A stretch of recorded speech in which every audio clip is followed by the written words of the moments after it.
Baik, Om Swastiastu. Assalamualaikum warahmatullahi wabarakatuh. Shalom Namo Buddhaya dan salam sejahtera untuk kita semua. Untuk para dosen dan teman-teman sekalian, di sini kami menjelaskan mengenai laporan studi kasus analisis struktur dan juga kinerja rantai pasok mengenai perusahaan PT Ayotama Nusantara Mandiri. Sebelum ke slide selanjutnya, izinkan kami memperkenalkan diri terlebih dahulu. Pertama-tama, perkenalkan dari rekan saya yaitu. Halo semuanya, perkenalkan nama saya Samuel Marcelo Hutriloloang dengan NIM akhir 2206. Dan saya Dewanggi Aiswara Firani dengan NIM 22 strip 033. Baik, boleh di next. Nah, untuk perusahaan yang kami bahas yaitu adalah PT Ayotama Nusantara Mandiri. Nah, PT Ayotama Nusantara Mandiri ini merupakan perusahaan yang bergerak di bidang industri buah-buahan, baik buah-buahan impor ataupun lokal. Nah, PT Ayotama Nusantara Mandiri ini didirikan pada tahun 2015 dan resmi berbentuk perseroan terbatas pada tahun 2018. Nah, visi misi dari perusahaan ini adalah menyediakan akses yang lebih luas bagi konsumen terhadap produk-produk buah yang berkualitas. Pada awalnya, operasional dari PT Ayotama ini fokus untuk mendistribusikan buah-buahan lokal seperti Sunpride, serta berbagai jenis buah-buahan impor yang banyak diminati di pasar. Namun, seiring dengan pertumbuhannya, perusahaan ini mulai memperluas jangkauan produk dan juga mendistribusikan buah-buahan lokal lainnya yang memiliki kualitas dan rasa yang tidak kalah unggul. Nah, perkembangan ini menunjukkan bahwa Ayotama tidak hanya berfokus pada distribusi produk luar negeri, tetapi juga mendukung pemasaran produk buah lokal yang memiliki potensi pasar yang luas. Baik, boleh di next. Baik, di slide selanjutnya ini kami membahas mengenai profil perusahaan dari PT Ayotama Mandiri.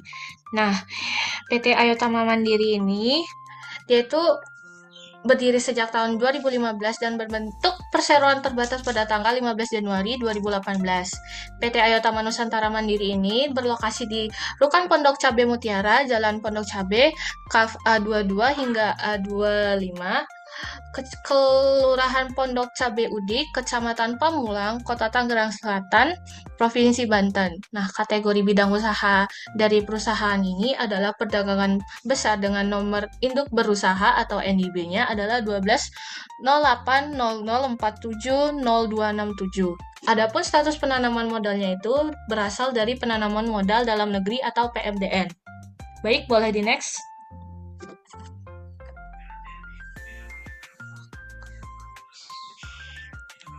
Nah, untuk struktur organisasi dari PT Ayotama Mandiri ini, dia itu dipimpin oleh Heru Dwi Hartanto yang dimana dia itu menjabat sebagai kepala direktur dan sekaligus pemilik dari perusahaan ini.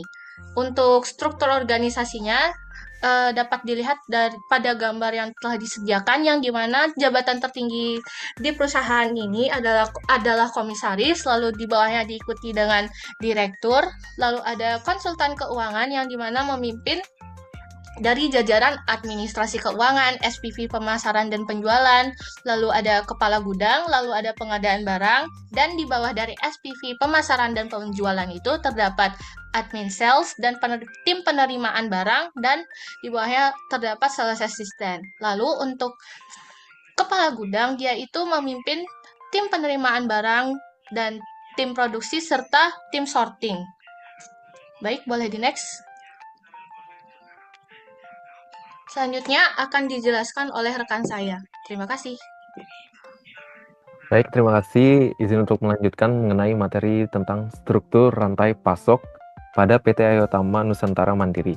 Nah, pada struktur rantai pasok di PT Ayotama Nusantara Mandiri itu sendiri terdapat dua subsistem. Yang pertama ada subsistem hulu dan juga subsistem hilir. Nah, pada subsistem hulu terdapat pemasok buah di mana PT Ayotama Nusantara Mandiri ini memiliki beberapa pemasok buah yang berasal dari beberapa daerah di Indonesia.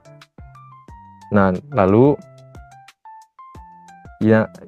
Lalu pemasok-pemasok tersebut juga terdiri dari petani, pengepul, dan juga importir, serta pemasok kemasan. Nah, yang kedua ada subsistem hilir PT Ayo Tama Nusantara Mandiri. Nah, buah-buahan yang tadi sudah dipasokkan akan didistribusikan ke berbagai anggota rantai pasok lainnya sebagai pemasar buah hingga akhirnya akan sampai kepada tangan konsumen. Nah, pemasok yang ada pada PT Ayo Tama Nusantara Mandiri ini berjumlah 40 yang terdiri dari pemasok kemasan, buah lokal, dan juga buah impor. Adapun pemasar buah saat ini juga sudah mencapai 5 subdistributor, 260 toko retail, dan juga 600 reseller. Lalu untuk materi berikutnya yaitu terdapat penjelasan mengenai flow of product, flow of money, dan juga flow of information. Nah, flow of product yang pertama adalah flow of product. Flow of product itu sendiri merupakan suatu penggambaran pergerakan fisik barang dari pemasok hingga ke konsumen akhir. Pada konteks PT Ayo Tama Nusantara Mandiri ini, produk atau buah dan kemasan itu akan mengalir dari pemasok buah yang selanjutnya akan diteruskan kepada distributor dan dari distributor akan diteruskan sampai ke tangan konsumen. Lalu yang kedua ada flow of money.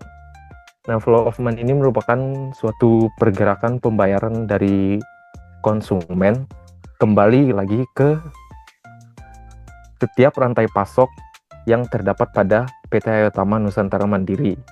Nah, misalnya pada PT Ayo Tama Nusantara Mandiri ini, konsumen akhir akan membayar kepada toko retail atau reseller yang kemudian akan mengirimkan pemberian itu kepada subdistributor, lalu diteruskan kepada distributor itu sendiri.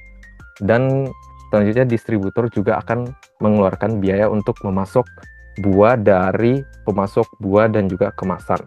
Dan yang terakhir adalah flow of information. Nah, flow of information ini mencakup pertukaran data seperti pesanan, permintaan, ataupun umpan balik dari konsumen. Nah, pada PT Ayo Tama Nusantara Mandiri ini, informasi bergerak dari konsumen akhir, lalu ke toko retail atau reseller, yang selanjutnya akan diteruskan ke subdistributor dan akhirnya akan sampai ke distributor dan juga pemasok. Nah, aliran flow of information ini akan membantu perusahaan dalam mengambil sebuah keputusan strategis agar dapat memberikan manfaat, misalnya seperti penyesuaian produksi, distribusi, atau pengembangan produk baru yang dapat diterapkan pada PT Ayo Tama Nusantara Mandiri itu sendiri. Izinkan saya untuk membaca kesimpulan dari materi-materi yang sudah dijelaskan oleh kami. Nah, yang pertama ada PT Ayo Tama Nusantara Mandiri ini memiliki suatu rantai pasok kompleks dengan tantangan koordinasi yang ada.